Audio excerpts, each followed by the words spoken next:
Hello दोस्तों, मेरा नाम है विकास और आप देख रहे हैं पाईफाई लर्निंग। साइकोमेट्री में हमने अभी तक जो साइकोमेट्रिक प्रॉपर्टीज डिस्कस की है वो कौन कौन सी की है? Specific humidity, relative humidity, dry bulb temperature, wet bulb temperature and due point temperature. अब इन प्रॉपर्टीज के ऊपर हम न्यूमेरिकल देख लेते हैं। अगर आपने वो लेक्चर अच्छे से नहीं देखे हैं तो पहले उन लेक्चर्स को अच्छे से कंप्लीट लेक्चर्स को देखो, पूरे लेक्चर्स को, आधे नहीं पूरे लेक्चर्स को देखो, तभी क्वेश्चन आपको समझ में आएंगे, नहीं तो आपको क्वेश्चन नहीं आएंगे। ठीक है, तो चलिए हम स्टार्ट करते हैं न्यूमेरिकल।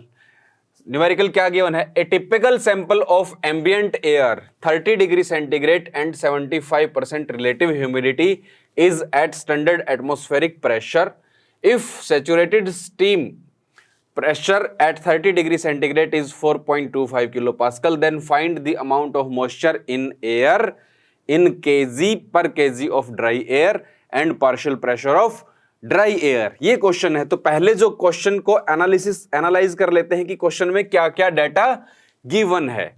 तो सबसे पहले क्या क्या गिवन है देखो, a typical sample of ambient air, simply ambient air दे दी आपको, एटमॉस्फेरिक एयर दे दी, 30 डिग्री सेंटीग्रेड दिया है। टेम्परेचर क्या है एयर का? 30 डिग्री सेंटीग्रेड। और सिंपल जो टेम्परेचर होता है उसको क्या बोलते हैं हम? Dry bulb temperature. इसका मतलब ये 30 डिग्री सेंटीग्रेड क्या है?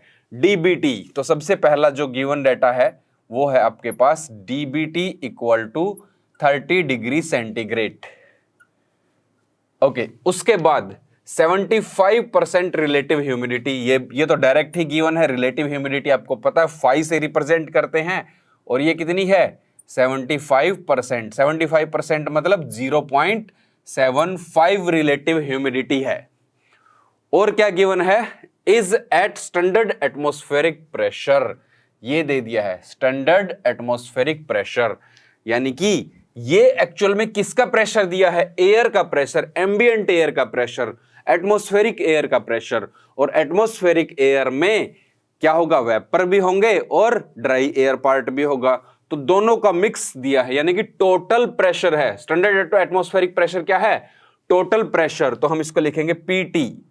पीटी आपको गिवन है, क्या गिवन है? Standard atmospheric pressure. और स्टैंडर्ड एटमॉस्फेरिक प्रेशर कितना होता है? 1.013 बार।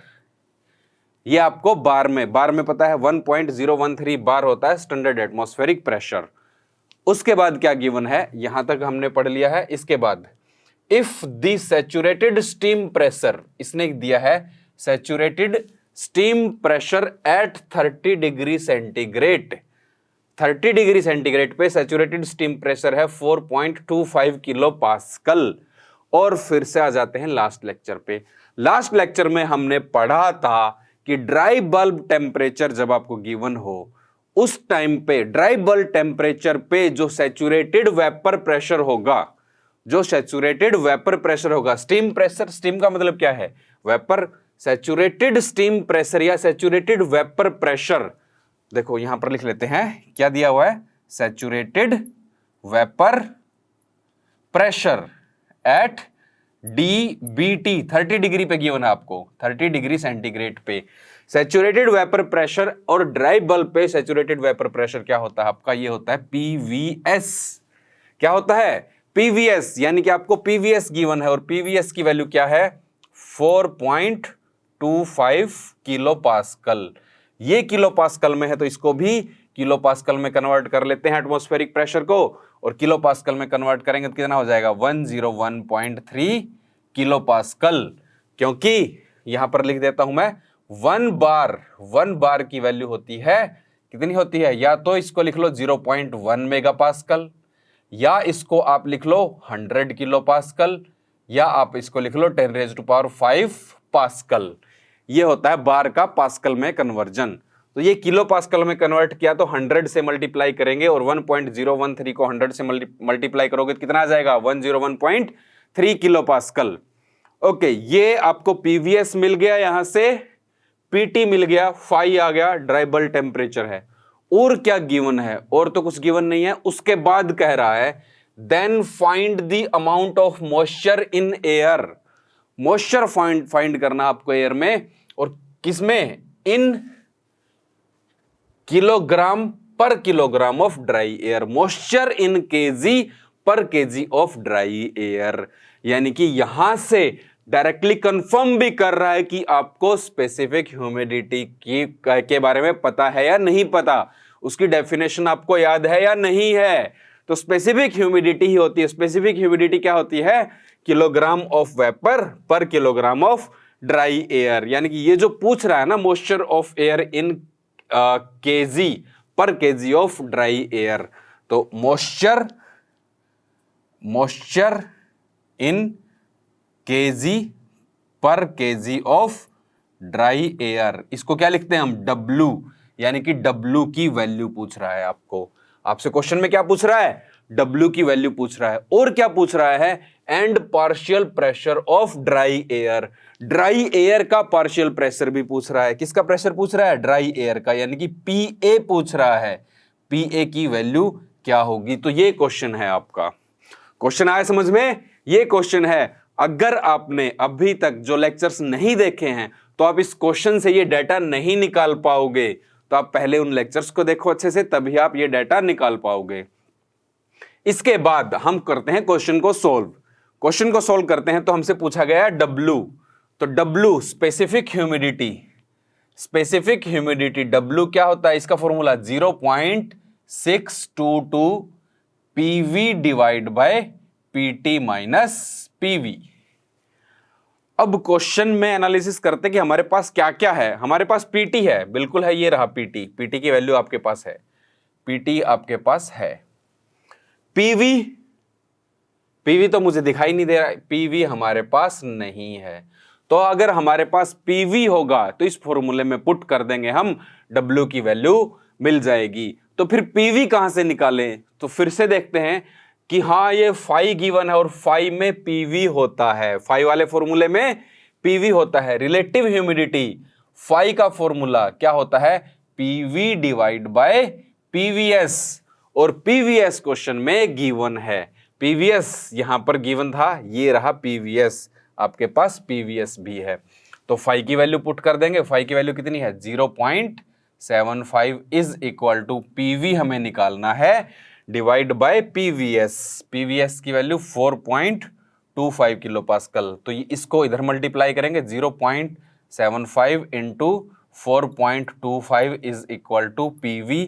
तो यहां से कैलकुलेट करोगे आपके पास, तो PV की वैल्यू आएगी 3.1875 किलो पास्कल। ये वैल्यू आएगी आपके पास PV की, और ये वैल्यू हम इसमें पुट कर देते हैं तो हमारे पास W आ जाएगा। तो इसमें पुट करेंगे तो W की वैल्यू कितनी आएगी? 0.622 इंटू PV। PV की जगह क्या रखेंगे? 3.1875 डिवाइड बाय PT। PT कहाँ गया? ये रहा 101.3 माइनस PV। PV की वैल्यू 3.1875।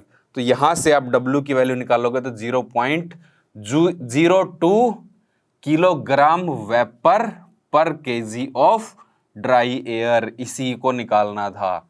एक क्वेश्चन हमारा सॉल्व हो गया। देखो सॉल्यूशन, क्वेश्चन एनालिसिस होने के बाद सॉल्यूशन बहुत छोटा है। सबसे बड़ा काम यही है, क्वेश्चन को एनालिसिस करना और वहां पे क्या गिवन डाटा है उसको समझना, वही सबसे मेन काम है।